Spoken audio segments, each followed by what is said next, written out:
কক্সবাজারে অতি তাপপ্রবাহে সবচেয়ে বেশি কষ্টে পড়েছেন শ্রমজীবী মানুষ। বিস্তারিত জানতে যুক্ত হচ্ছে সহকর্মী অর্পণ বড়ুয়ার সঙ্গে।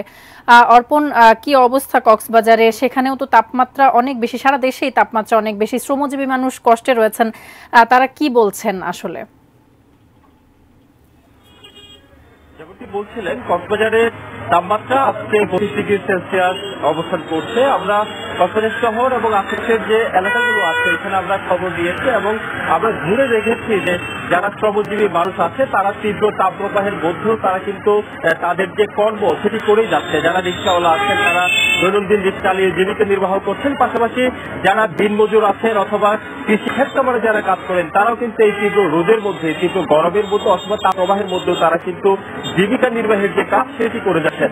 পাশাপাশি আরেকটি বিষয় জানিয়ে রাখতে চাই, আগামীকাল থেকে কক্সবাজার যে সকল প্রাথমিক বিদ্যালয় এবং উচ্চ বিদ্যালয় সহ কলেজ আছে এগুলো কিন্তু আগামীকাল থেকে দীর্ঘ রমজান এবং ঈদের ছুটি কাটিয়ে আগামীকাল থেকে স্কুলগুলো খোলা হবে। আমরা অভিভাবক এবং শিক্ষার্থীদের সাথে কথা বলেছি, তারা আমাদেরকে জানিয়েছেন যেহেতু সাম্প্রতিক সময়ে অতিমাত্রার তাপপ্রবাহ এবং গরম পড়ছে, সেই কারণে আসলে প্রতিদিন স্কুলে যাওয়া আসা এবং নিয়মিতভাবে লেখাপড়া চালিয়ে যাওয়া অনেকটা কষ্টদায়ক হয়ে যাবে। সেই কারণেই অভিভাবক মহল দাবি করছেন অন্তত আগামী এক সপ্তাহ যেন স্কুল এবং বিভিন্ন শিক্ষা প্রতিষ্ঠানগুলো আছে সেগুলো বন্ধ রাখে। সেই দাবিটুকু আসলে তারা উচ্চ পর্যায়ের যারা শিক্ষা সংশ্লিষ্ট যারা রয়েছেন তাদের কাছে করছেন।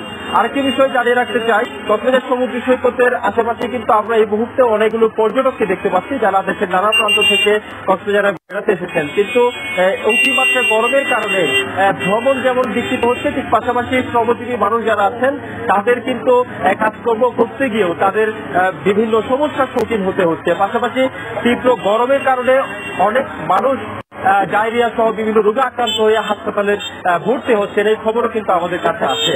আমার কাছে এটুকুই ছিল কক্সবাজার থেকে, আমার কাছে আপাতত এটুকুই ছিল এখানকার সবচেয়ে।